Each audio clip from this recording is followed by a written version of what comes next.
ایک فورس آپ اچھی طرح جانتے ہیں کہ اسٹیبلائزیشن فورس وہاں پہ پہنچائی جائے گی. تو شہباز شریف نے فٹافٹ ڈونلڈ ٹرمپ کی تعریفوں والا ایک ٹویٹ داغ دیا اور اس میں وہ کہتے ہیں جی کہ پاکستان غزہ پیس پلان کے تحت غیر مسلح کرنے کے عمل پر عمل درآمد کے حوالے سے بورڈ آف پیس کے تحت پیش رفت کا خیر مقدم کرتا ہے. پھر آگے ڈونلڈ ٹرمپ کی تعریفیں ہیں. پھر انہوں نے امید کا اظہار کیا کہ اقوام متحدہ کی قراردادوں کے مطابق ایک فلسطینی ریاست بھی مستقبل میں بن جائے گی 1967 سے پہلے والی پوزیشن پر. تو یہ تو ایک مطالبہ ہے یا ایک خواب ہے، لیکن ڈونلڈ ٹرمپ نے اور نیتن یاہو نے ایسا کوئی وعدہ نہیں کیا اور لگاتار وہ خلاف ورزی کر رہے ہیں جنگ بندی کے معاہدے کی. 1000 کے قریب فلسطینی شہید ہوئے ہیں جنگ بندی کے بعد سے لے کر اب تک، لیکن اس پہ کسی نے آواز نہیں اٹھائی. لیکن جیسے ہی نیتن یاہو اور ڈونلڈ ٹرمپ ایک چیز کرتے ہیں تو شہباز شریف صاحب تعریفوں کے پل باندھ دیتے ہیں. جبکہ D G I S P R ہمیں سناتے ہیں سورہ آل عمران کی آیت نمبر 28، جس میں وہ کہتے ہیں کہ اے ایمان والو، مسلمانوں کو چھوڑ کر کافروں کو دوست مت بناؤ. اگر تم ایسا کرو گے تو تم مسلمانوں میں سے نہیں ہو. یہ جناب D G I S P R فرما رہے ہیں. اب D G I S P R نے پاکستانیوں کو ملک سے وفاداری یاد دلائی. انہوں نے کہا جی ملک کا آپ کو وفادار ہونا ہے. آرٹیکل 5 کا انہوں نے حوالہ دیا. اب پاکستانی ایک سوال اٹھا رہے ہیں لگاتار سوشل میڈیا پہ. وہ یہ کہہ رہے ہیں کہ آپ تو ہمیں آئین یاد دلا رہے ہیں کہ آرٹیکل 5 کے تحت آپ نے وفادار رہنا ہے، اور ہر پاکستانی پاکستان کا وفادار ہے. وہ ووٹ بھی ڈالتا ہے، وہ ٹیکس بھی دیتا ہے، وہ قانون کے مطابق چلتا ہے، اور وہ کوشش کرتا ہے کہ ہر غلط چیز کی نشاندہی بھی کرے اور ریاست کے ساتھ وفادار رہے. لیکن پاکستان کی ملٹری اسٹیبلشمنٹ یا ملٹری جرنلز، کیا وہ اپنے حلف سے غداری کرتے ہیں یا نہیں کرتے؟ وہ اپنے حلف کی خلاف ورزی کرتے ہیں. ابھی یہ جو پریس کانفرنس کی D G I S P R نے، آپ اگر اس کو نیوٹرلی دیکھیں تو انہوں نے ایسی چیزوں کے بارے میں بات کی یا ان چیزوں میں مداخلت کی جن میں وہ نہیں کر سکتے، اور سیاسی نوعیت کے انہوں نے سٹیٹمنٹ دیے جو انتہائی افسوسناک ہے. ایسے سٹیٹمنٹ ان کو نہیں دینے چاہیے تھے. ملیحہ لودھی صاحبہ یہ بڑی زبردست ایکسپرٹ ہیں اور تجزیہ کار ہیں دفاعی نقطہ نظر سے، اور جو ہے ان کی ایک ایکسپرٹی جو ہے خارجہ امور میں بھی ہے. تو انہوں نے ایک سٹیٹمنٹ دیا کہ جب آپ ملک نہیں چلا سکتے تو پھر قصور نظام کا قرار دے دیتے ہیں. آخر آپ کتنے غیر مخلص ہو سکتے ہیں؟ اگر آپ کے دور حکومت میں نظام کولیپس کر گیا ہے تو پھر اقتدار چھوڑ دیں اور ایک طرف ہو جائیں. یہ جناب ملیحہ لودھی صاحبہ نے بھی کہہ دیا. باقی لوگ بھی اس طرح کی سٹیٹمنٹ دے رہے ہیں. جناب آپ کو لگتا ہے کہ آپ نے نظام کولیپس کر دیا ہے تو نظام تو عاصم منیر صاحب چلا رہے ہیں.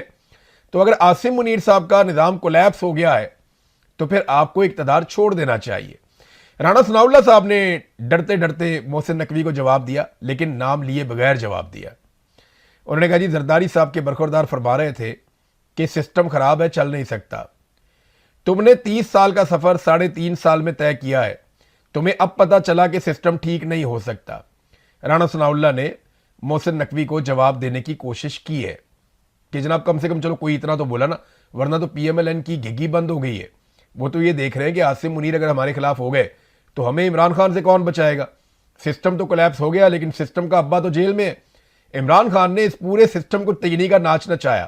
اور میں آپ کو پہلے بتا رہا تھا 2020 میں نے کہا تھا کہ یہ عمران خان کو اگر فوج نکالے گی نا تو وہ ہیپی برتھ ڈے ٹو یو نہیں کہے گا، وہ ان کو تگنی کا ناچ نچائے گا. وہ نواز شریف کی طرح پوچھے گا نہیں کہ مجھے کیوں نکالا، وہ ان کو بتائے گا کہ مجھے کیوں نکالا. اور عمران خان نے ان کو وہیں لا کر کھڑا کر دیا. ایک تو انہوں نے خودکشی کی، حالات کو اس نہج تک لے آئے، اور دوسری جانب لگاتار کشمیر میں حالات ان کے ہاتھ سے نکل رہے ہیں. کشمیر کی صورتحال میں آپ کو بتا دیتا ہوں. سب سے پہلے تو ایک مراد سعید کا سٹیٹمنٹ ہے، وہ بھی آپ سن لیں. مراد سعید نے بھی جواب دیا ہے D G I S P R کو. جواب تو بڑا تفصیلی ہے لیکن مختصر میں آپ کو بتاتا ہوں لب لباب کیا ہے جو مراد سعید نے کہا. انہوں نے کہا D G I S P R نے آج پاکستانیوں کی شہادتوں کا ذکر کیا. کتنی بے شرمی سے شہادتوں کا ذکر کرتے ہوئے کہا کہ ہماری کارکردگی اچھی ہو گئی ہے کیونکہ پچھلے سال ہمارے ایک شہید کے بدلے 2 دہشت گرد مرے، اس سال ایک شہید کے بدلے ہم نے 2.5 دہشت گرد مارے. لیکن یہ بھی بتایا نا کہ آپ کے اپنے کتنے شہید ہو گئے. اور دہشت گردی میں متاثرہ ممالک میں پاکستان صف اول میں سب سے اگلی صف میں آ کر کھڑا ہو گیا پوری دنیا میں. میں نے اپنی کتاب میں لکھا کہ کیسے ان دہشت گردوں کو واپس لانے کے لیے دلائل دیے جا رہے تھے، لیکن عمران خان کا جواب تھا ایبسلیوٹلی ناٹ. پھر عمران خان کی حکومت گرا کر پی ڈی ایم کو لایا گیا. انہوں نے کوئی اعتراض نہ کیا اور اگست کے پہلے ہفتے ہی دہشت گردوں کی واپسی شروع ہو گئی. میں چیخ کر بتا رہا تھا کہ یہ غلط ہو رہا ہے، ہمیں دوبارہ دہشت گردی کی آگ میں جھونکا جا رہا ہے. لیکن آپ D G I S P R کے اکاؤنٹ کی پریس کانفرنسز سن لیں، یہ کہتے جھوٹ بول رہا ہے، پروپیگنڈا کر رہا ہے۔ بارڈر پر باڑ لگے ہوئے ہیں اور اس کے باوجود دہشت گرد واپس کیسے آ گئے؟ چوکیاں خالی کیوں کروائی گئیں؟ جو دہشت گرد قیادت کر رہے ہیں وہ فوج کی تحویل میں تھے۔ مراد سعید نے بہت سارے سوالات اٹھا دیے اور پاکستانیوں کو کہا کہ وہ بھی سوال اٹھائیں۔ تو یہ وہ چیزیں ہیں جن کا جواب یہ تو دیتے ہی نہیں ہے نا، جواب وہ تو اپنے آپ کو جواب دے سمجھتے ہی نہیں ہے، اور جو صحافی وہاں پہ بیٹھے ان کے لیے بہت مشکل ہے، بلکہ ممکن ہی نہیں ہے کہ وہ اس قسم کا سوال کر سکیں D G I S P R کے سامنے۔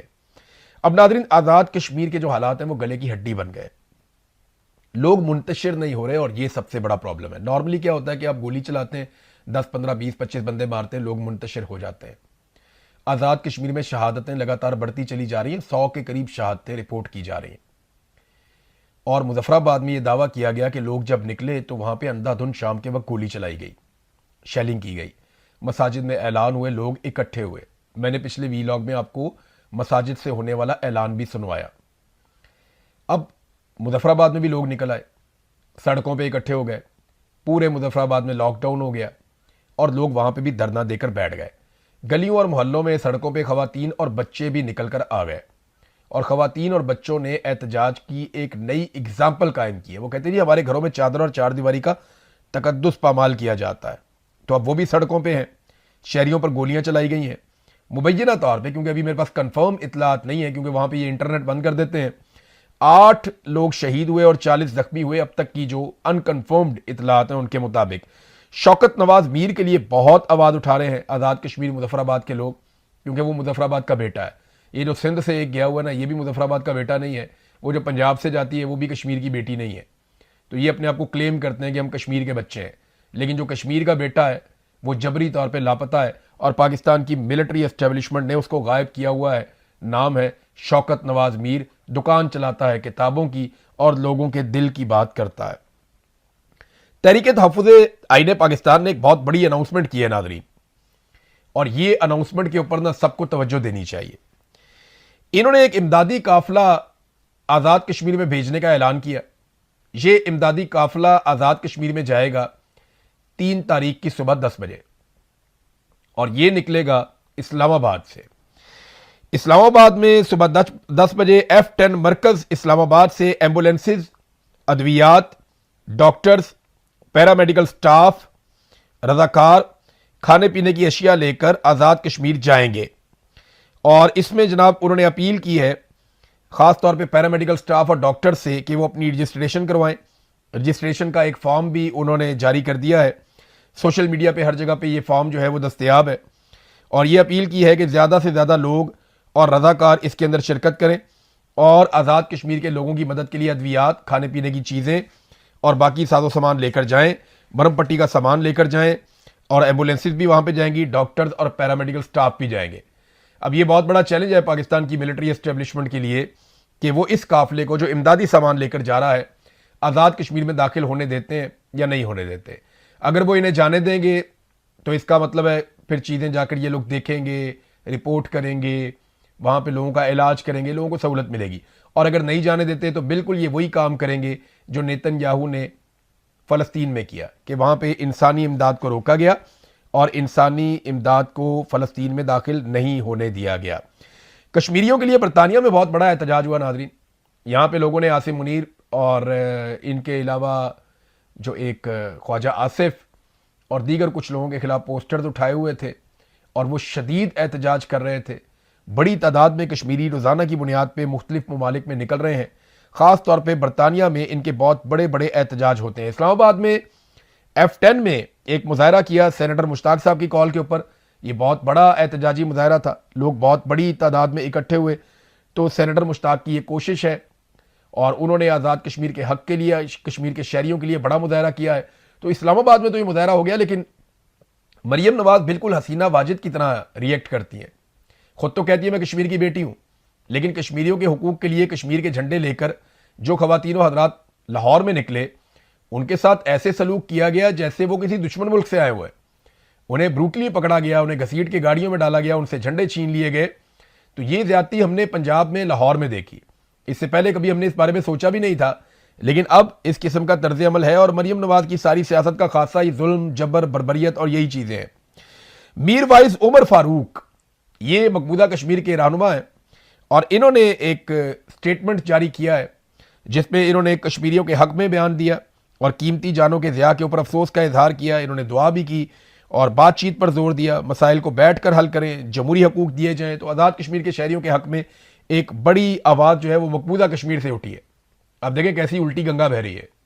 مقبوضہ کشمیر میں ظلم ہوتا تھا تو آواز پاکستان سے اور آزاد کشمیر سے اٹھتی تھی۔ آج آزاد کشمیر میں ظلم ہو رہا ہے تو آواز